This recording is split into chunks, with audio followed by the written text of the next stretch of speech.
Hi, my name is Goldman. I'm the director and founder of Goldman and Associates. And our firm has a primary focus on family law issues here in Michigan. And today we're going to continue our video series, which is designed to educate and inform the public. So please subscribe to our channel. I want to talk in informing the public today a little bit about alimony. What happens if alimony or spousal support is actually ordered by the court, but your ex isn't paying it? What are you going to do? Well, courts should be places of last resort, okay? So if your ex isn't paying it, obviously a conversation should be had. You should sit down with them and say, look, I am ordered by the court to receive alimony because it's determined by the court that I'm deserving of it. Either I'm deserving of it because of the nature and facts of the case, or I'm deserving of it because I need money to help me out a little bit so I can pay rent, I can pay all these things. I need it to survive. That's a discussion that should be had. And then the question should be, you know that the court ordered it, you know I'm entitled to it, why haven't I gotten it? What is the issue? Is it a issue where your checks are behind because you're not getting paid? Is that what's going on? Is there something going on that we can resolve? Is it a situation where maybe we can work out a direct deposit so I don't have to wait?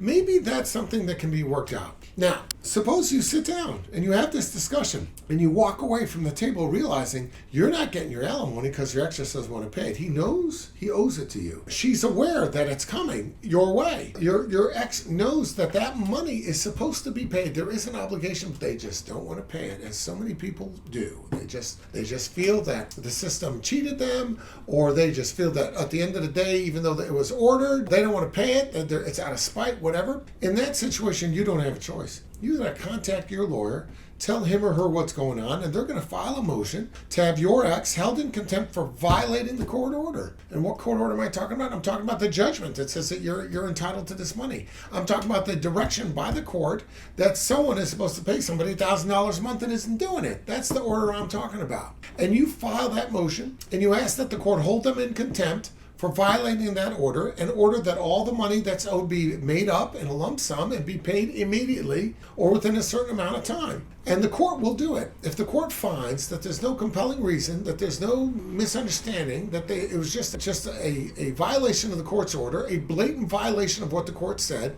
the court will likely give that person a limited amount of time to pay that up upon risk of being held in contempt. And if the person is held in contempt for non-compliance, the court will put that person in jail. The court will order a sanction. The court will order a potential attorney fee. These are all the things that are available to the court, and the court will exercise those things if it has to. It won't hesitate to do so if it feels that the other person can't be brought in line otherwise. That's what to do if your ex isn't paying. But it all begins with trying to work it out and then bringing to your attorney the information that's necessary so he or she can file the appropriate contempt motion. If you have any questions about that, reach out and we'll be glad to help you out.